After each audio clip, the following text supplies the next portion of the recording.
Pues buenos días a todos. Vamos a dar inicio a una nueva sesión dentro de nuestro ciclo de seminarios del Cuerpo Académico de Ecología y Diversidad Faunística de la Universidad Autónoma de Querétaro, titulado La fauna silvestre en tiempos del Antropoceno.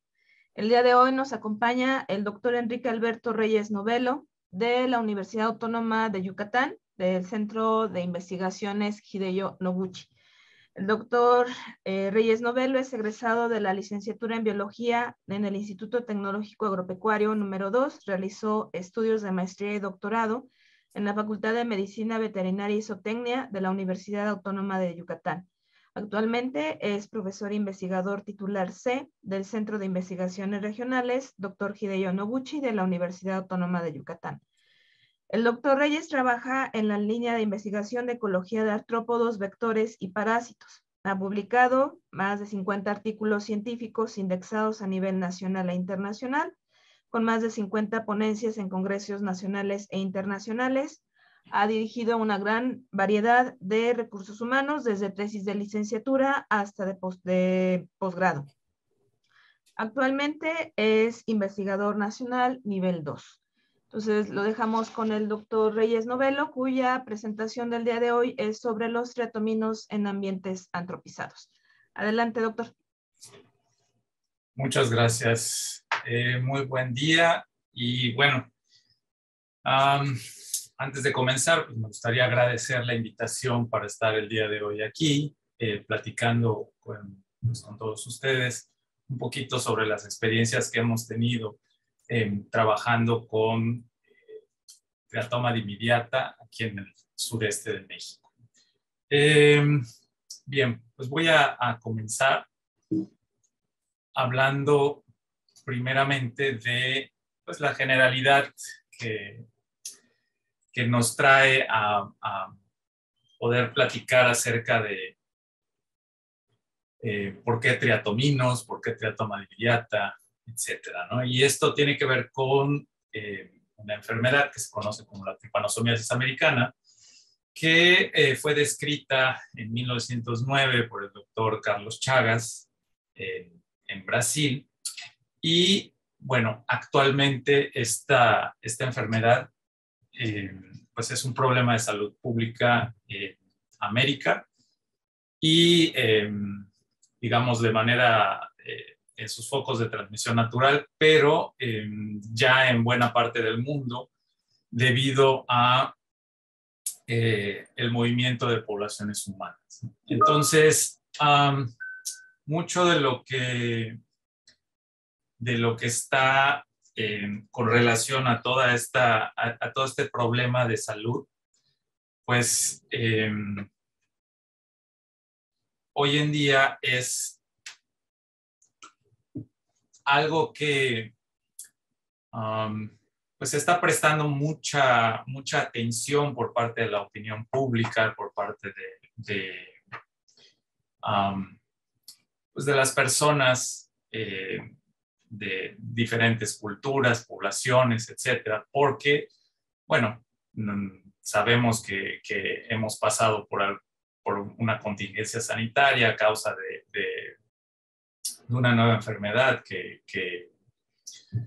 ha azotado a todo el planeta, ¿no? A la población humana, a toda la población humana. Pero el punto con esto es que a pesar de todo esto, seguimos teniendo muchísimos problemas relacionados con la salud. Y dentro de estos problemas, bueno, está esta enfermedad que, pues como podemos ver en la diapositiva, los números pues no son nada despreciables, es un problema mayor de salud pública, particularmente en todos aquellos países en donde se transmite naturalmente. ¿Quién causa esta enfermedad? Pues es un protozoario parásito, se llama Trypanosoma cruzi, y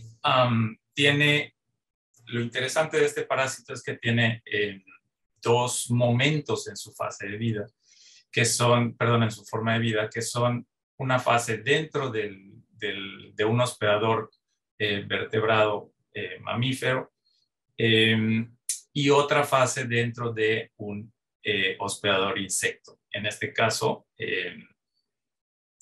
unas chinches de un grupo conocido como triatominos. Entonces, los hospedadores de este parásito pues son principalmente mamíferos, diversas especies de mamíferos, y los vectores de este parásito, como les decía, son chinches que pertenecen a un grupo, a una familia que se llama Redúvide, y dentro de esta familia hay un grupo especializado en la alimentación sanguínea que se llaman, pues el grupo completo, los triatominos. Entonces, se reconocen básicamente 3 géneros de importancia vectorial, y tenemos a Triatoma, a Rhodnius y a Pastrongyrius en toda su área de distribución en el continente americano.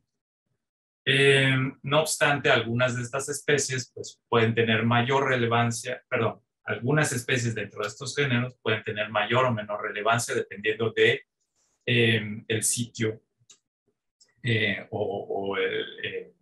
la fracción de su área de distribución. El ciclo de transmisión de la Trypanosomia americana pues, es vectorial, digamos la transmisión natural de este parásito, y se da básicamente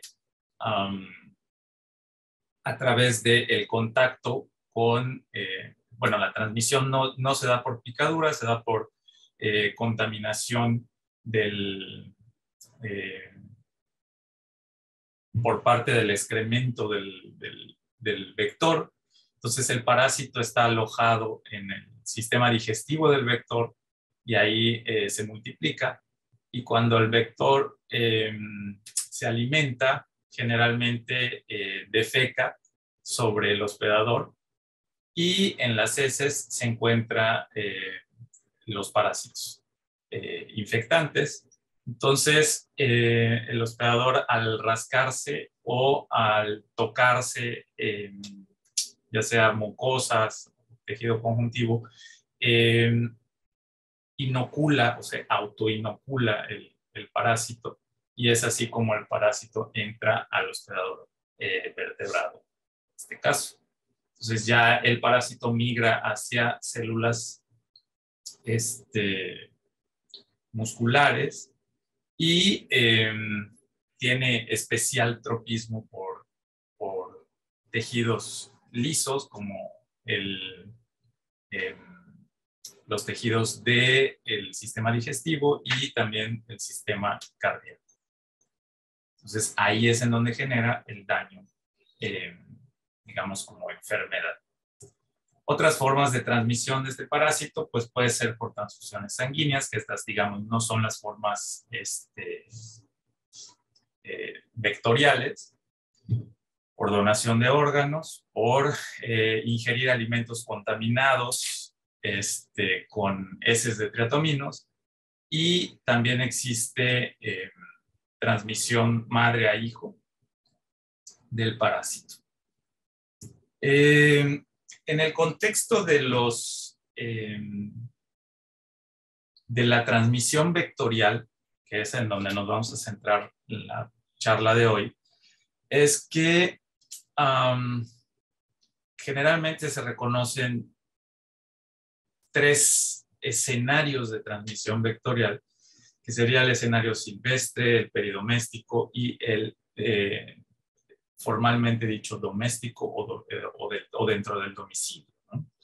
Entonces, hay toda una variedad de elementos que conforman estos ciclos de transmisión, y para que vayamos entrando un poquito más en contexto de lo que vamos a platicar el día de hoy, podemos ver qué es lo que está pasando como un modelo de estudio en el caso de Yucatán, ¿no? En la región de Yucatán, bueno, pues el vector reconocido como de importancia epidemiológica y para la salud pública es Triatoma dimidiata, y tiene diversos hospederos mamíferos como fuente de alimentación. No solamente mamíferos, también se ha identificado obviamente que se alimenta de sangre en general, como cualquier otro triatomino. Simplemente se sabe hoy en día que sus poblaciones pueden tener mejor crecimiento cuando se alimentan de mamíferos que, por ejemplo, de aves o de reptiles. Y, sin embargo, bueno, en la naturaleza pueden alimentarse de vertebrados, de sangre de vertebrados en general. Actualmente se sabe que la presencia de este triatomino en el entorno humano, pues es, al menos para esta región, es estacional. Esto no es único de esta región. Este fenómeno se presenta en muchas zonas tropicales y subtropicales del continente, particularmente aquellas con una estacionalidad muy marcada. Y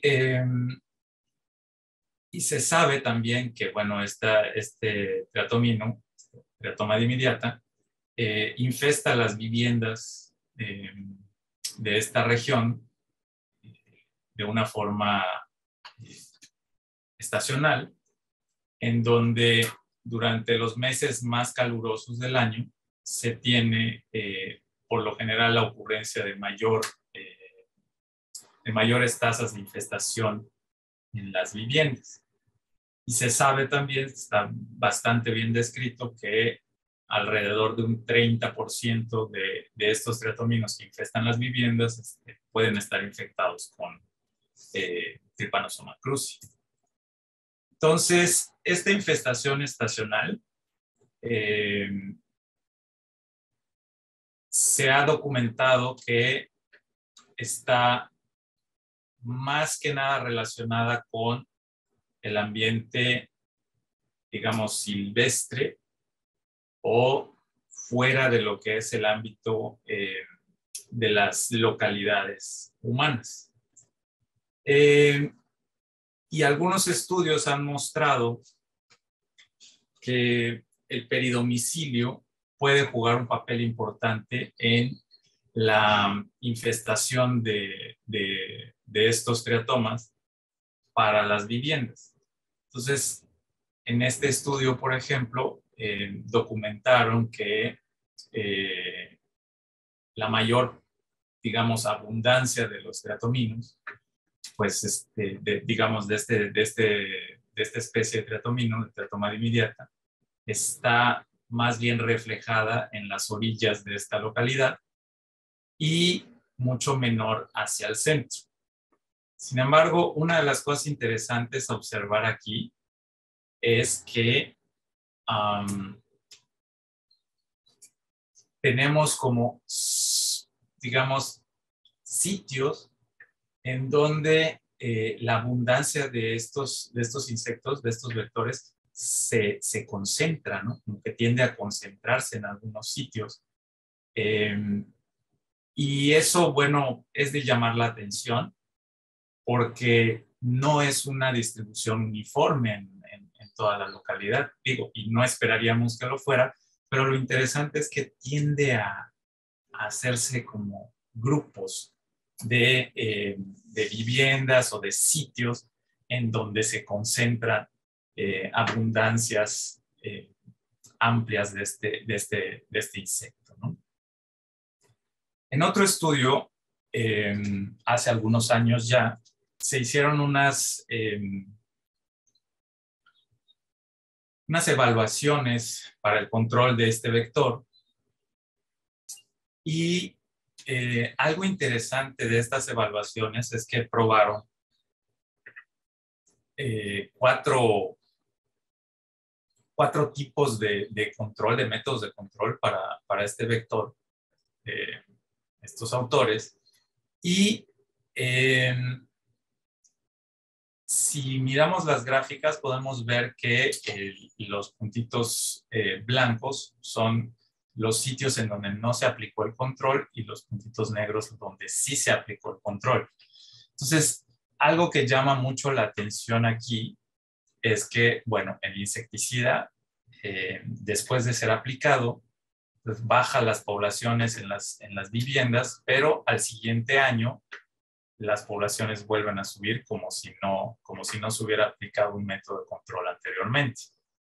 Y bueno, con métodos de barrera, pues sí se logra controlar la infestación de las viviendas.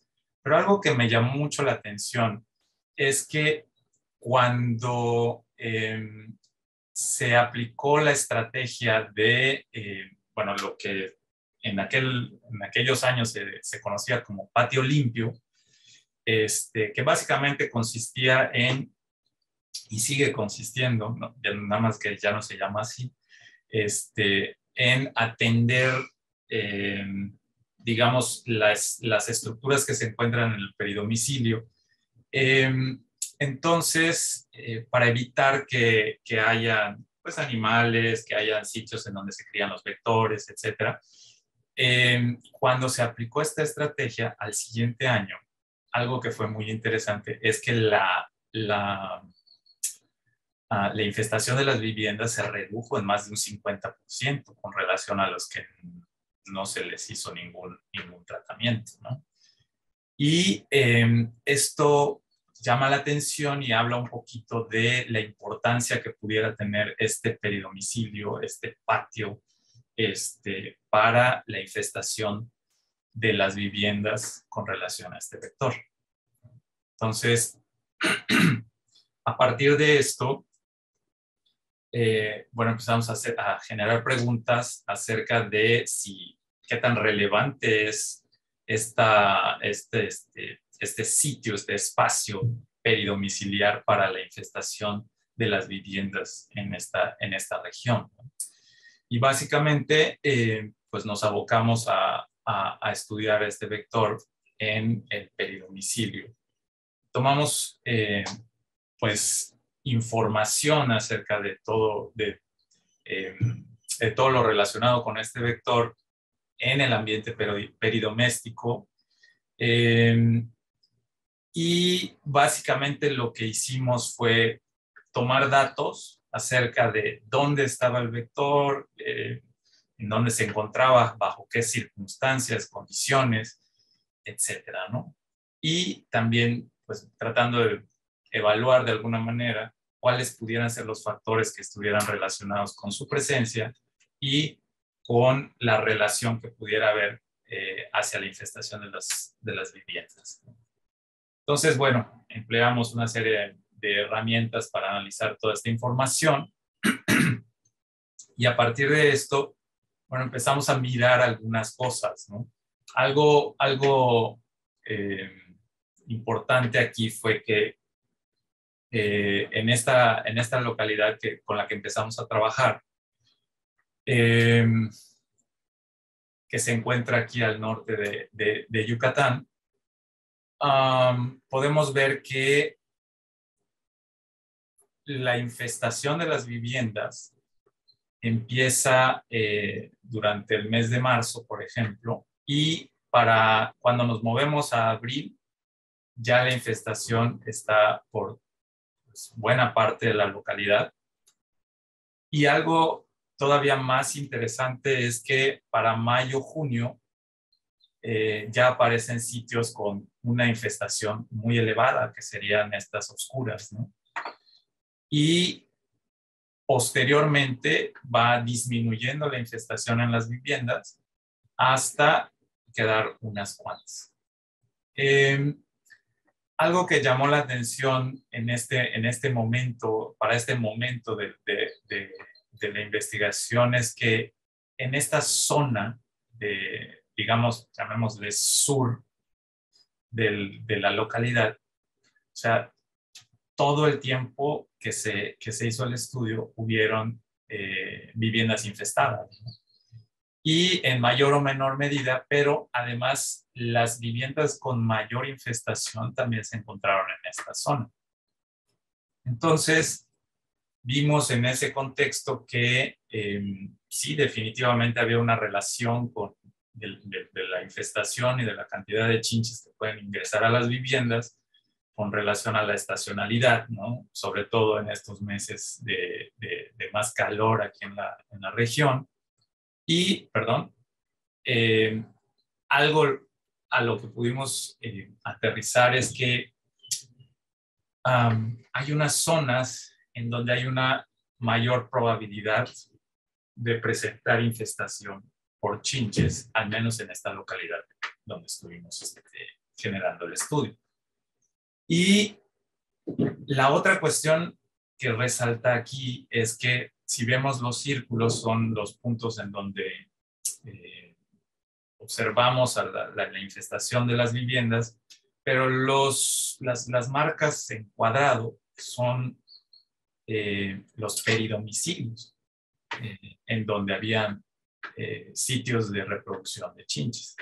Entonces, coincidentemente observamos, ¿no?, que estas zonas con mayor probabilidad de tener chinches coinciden con los peridomicilios que tienen sitios en donde se crían las chinches, ¿no?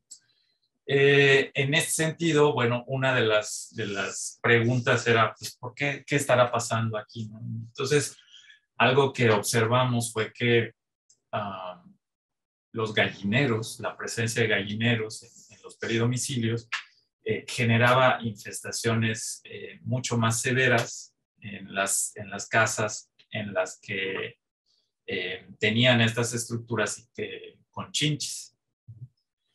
Y vimos también que esto se podía analizar en términos de la estación del año, y podemos ver que en esta figura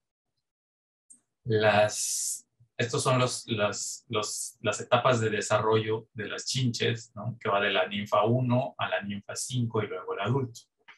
Podemos ver que en la época seca las viviendas pues tienen estas infestaciones, ¿no?, grandes de adultos, pero los peridomicilios tienen individuos de estas chinches durante toda la época seca, pero esto también ocurre durante la época lluviosa, ¿no?, en donde disminuye muchísimo la infestación a las viviendas, pero la infestación a los peridomicilios se mantiene durante todo el año, lo cual se nos hizo más interesante porque entonces decidimos mirar qué es lo que pasa con la agrupación de la ocurrencia de chinches a lo largo de 2 temporadas, ¿no? Y vimos que tanto en las zonas con mayor infestación en los domicilios coincidía con las zonas de mayor infestación de peridomicilios. Y posteriormente quisimos ver si había realmente, pues, la posibilidad de generar pronósticos a partir de estas observaciones. Y encontramos que básicamente mientras más cerca está una vivienda de un peridomicilio con chinches, pues aumenta la probabilidad de que pueda estar infestada, ¿no? Y esto se repite tanto en época de lluvias como en época de secas. Entonces, si pensamos en la época seca, es esta época de la que les hablaba hace un momento, que era la de más calor, marzo, abril, mayo.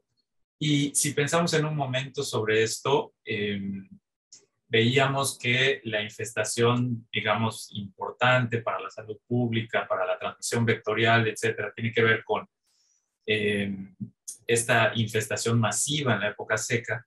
Pero lo que llama muchísimo la atención es que esta relación de que haya viviendas infestadas se mantiene para la época lluviosa, donde no esperaríamos que haya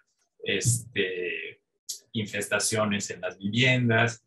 Y sin embargo, al estar cerca de una vivienda con chinches en el peridomicilio, pues obviamente esta situación se mantiene a lo largo del año para esas viviendas en donde están muy cerca las chinches, ¿no? Entonces, adicionalmente, quisimos ver si esto se podía observar a partir de la transmisión de T. cruzi, y nos fuimos a ver qué pasa con un modelo, ¿no?, de hospedero doméstico, que sería en este caso los perros domésticos.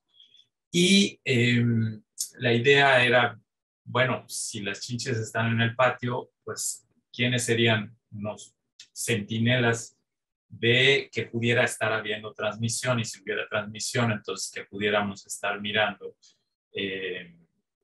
cómo si estarían teniendo contacto estas chinches de los peridomicilios con, con los hospederos transmitiendo T. cruzi, ¿no? Entonces, hicimos un trabajo de mirar cómo estaba la seroprevalencia de perros con relación a la infección con T. cruzi. Se encontró aproximadamente un 29.5% de prevalencia, pero lo que más llamó la atención es que, si bien es cierto que había, digamos, espacialmente los perros infectados con T. cruzi, o bueno, con una respuesta serológica a T. cruzi, estaban, digamos, por toda la localidad, estos se concentraban en la parte sur, ¿no? En esta misma parte donde están los patios, donde están la mayor cantidad de chinches, ¿no? Y la siguiente pregunta para abordar en este contexto, pues, tenía que ver con qué pasa con las poblaciones silvestres de las chinches, ¿no? Si estamos observando esto en el ambiente, digamos, antrópico, y si las chinches están viniendo de el ambiente silvestre hacia el ambiente antrópico, entonces, ¿qué es lo que está pasando? ¿Cómo están las poblaciones en el ambiente silvestre? ¿Qué tan abundantes pueden llegar a ser? ¿A qué distancia están? Etcétera, ¿no? Entonces, pues nos pusimos a buscar chinches en la selva alrededor de esta localidad. Y bueno, pues aquí podemos ver todos los sitios en donde se estuvieron haciendo las búsquedas, y en los puntitos de colores se pueden ver los sitios en donde se encontraron chinches, ¿no? Entonces, si bien es cierto que las chinches están en el ambiente silvestre y están haciendo pues estas migraciones estacionales hacia sitios antropizados, ¿no? Algo interesante es que no son tan poblacionalmente densas ni concentradas como pudiera verse en la localidad, ¿no? Entonces, una de las preguntas que surgen en este sentido es si la densidad de potenciales hospederos pudiera estar relacionada con el movimiento de las chinches, ¿no? Y, algo pasó aquí con mi figura. ¿Dónde está mi figura?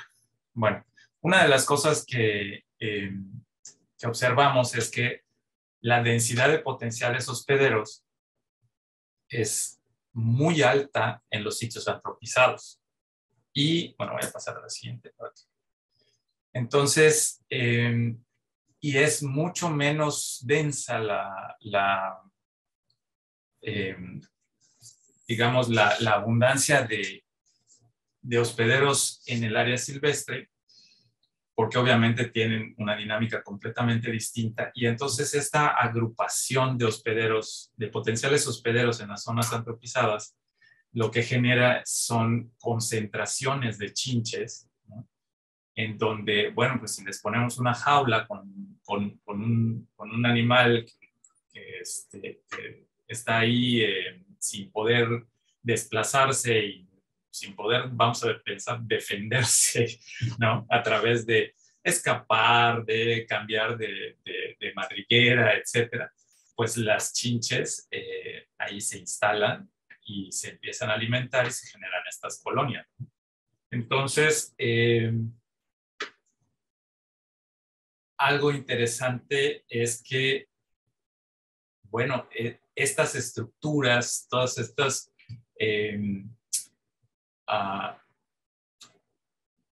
digamos, microambientes que facilitan la colonización de las chinches alrededor de los domicilios, pues obviamente generan estos espacios en donde las chinches pueden reproducirse y a partir de ahí empezar a invadir las viviendas humanas de una manera más efectiva, más eficiente y sin tener que depender tanto de la dispersión estacional. Entonces, este es un fenómeno que actualmente estamos, seguramente si pensamos en diferentes enfermedades zoonóticas, mirando enfermedades zoonóticas, este es un fenómeno muy, muy recurrente que se está observando en diferentes modelos de ecología de enfermedades, y es estos patrones de migración desde las áreas silvestres a digamos, al entorno de los seres humanos y cómo se van adaptando a las situaciones que vamos viendo alrededor de la vivienda humana, ¿no? Entonces,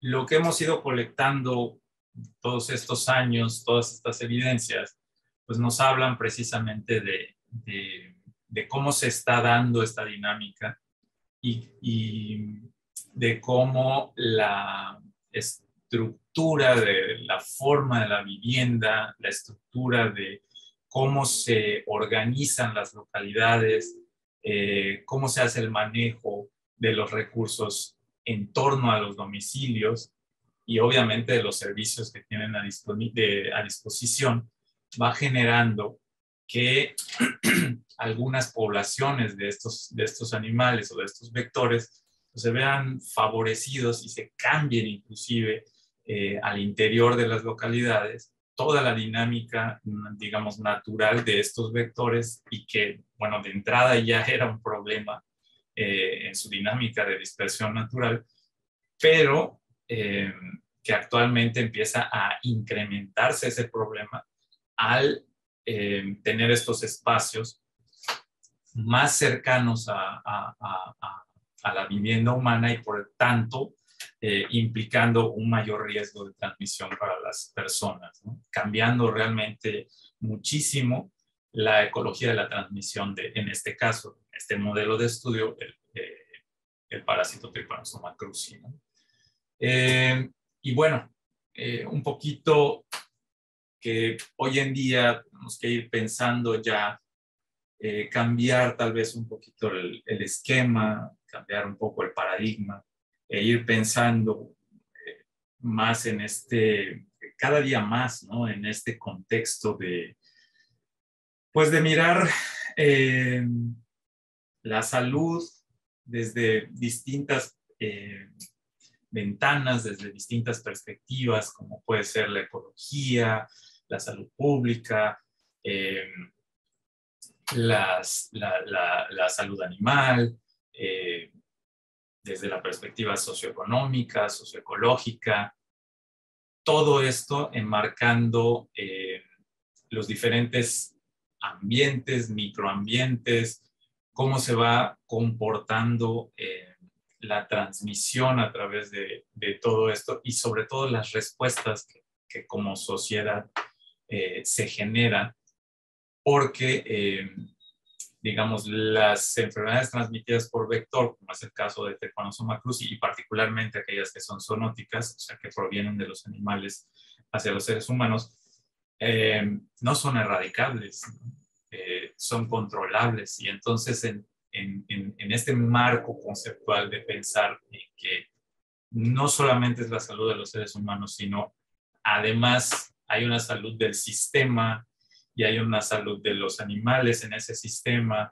y de cómo funciona el sistema ecológico, pues en esa medida, pues podremos seguramente ir, al menos la perspectiva actual es de que podremos ir cambiando un poquito las tendencias hacia pues la ocurrencia de estas enfermedades en la salud humana. Y bueno, sobre todo, estas perspectivas tienen muchísimo un enfoque de multidisciplinariedad, ¿no? Hoy en día, yo pienso que al menos este tipo de sistemas complejos, como son como es la ecología de las enfermedades, es imposible mirarlo desde una sola mente, ¿no? Desde una sola persona.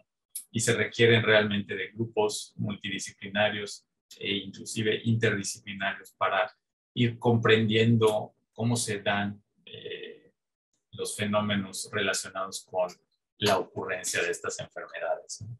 Entonces, bueno, no me queda más que agradecer la oportunidad para estar aquí el día de hoy y de compartir un poquito lo que hemos trabajado con relación a cómo se dispersan los triatominos en el ambiente antrópico. Gracias. Creo que estamos bien de tiempo. Sí. Muchas gracias, Enrique. Muy interesante la plática.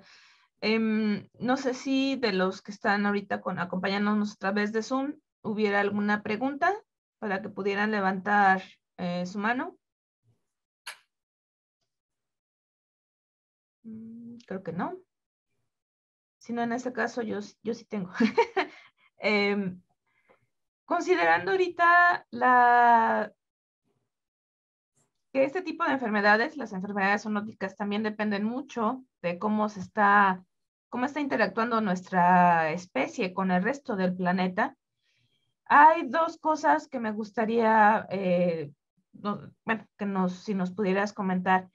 Una es, ¿cuál podría ser la perspectiva que tuviera la presencia o la sobrevivencia de los vectores en Yucatán, considerando que Chagas es una enfermedad endémica en la península, con respecto al cambio climático, que es lo que se esperaría en este caso, en ese escenario? Y la otra, ¿tú cómo consideras que va a tener efecto el hermoso Tren Maya, ¿no? En el caso de los vectores y de esta enfermedad. Bueno, en la primera pregunta, la realidad es que seguramente va a haber algún efecto. Lo que se ha observado con otros grupos de vectores, en este caso de artrópodos vectores, es que las poblaciones tienden a reproducirse a mayor velocidad, a tasas de reproducción más rápidas, y por lo tanto, bueno, tienen menos tiempo para generar una abundancia mayor, ¿no?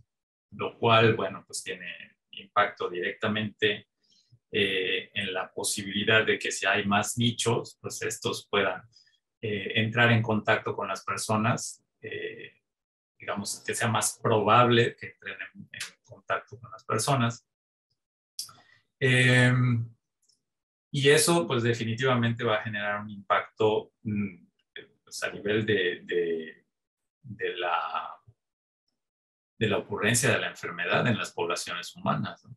Y no solamente aquí, ¿no? en Yucatán, sino en todos aquellos sitios que empiecen, que experimenten estos cambios de aumento de temperatura, en donde realmente estos insectos ya se distribuyen. Pues, obviamente lo que va a empezar a ocurrir son aumentos en la abundancia, ¿no? El otro punto delicado con eso es que lo que se esperaría entonces es que aquellos sitios en donde no se distribuyen estos insectos y que empiecen a tener, pues obviamente, clima más favorable, pues posiblemente con la capacidad que tienen estos insectos de colonizar nuevos ambientes, pues probablemente empiecen a colonizar ambientes que no, en donde actualmente no se distribuyen sus poblaciones y por ende empiecen a generar un riesgo para las poblaciones humanas que habitan estos sitios posiblemente más fríos, ¿no?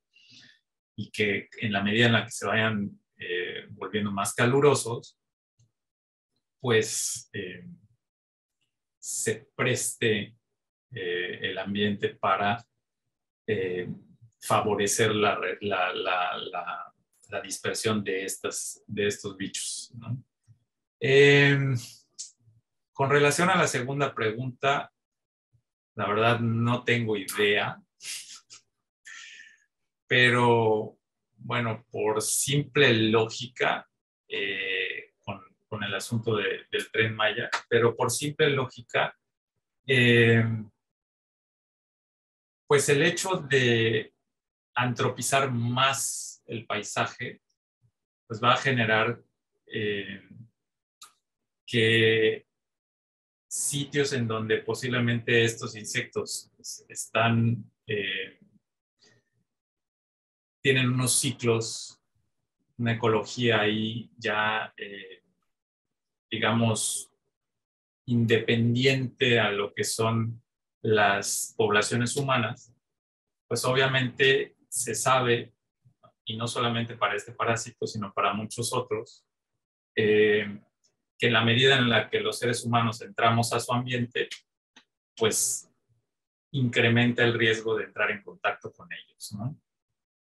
Y por lo tanto, incrementa las posibilidades de que la ocurrencia de la parasitosis en la población humana, pues vaya a mayor, ¿no?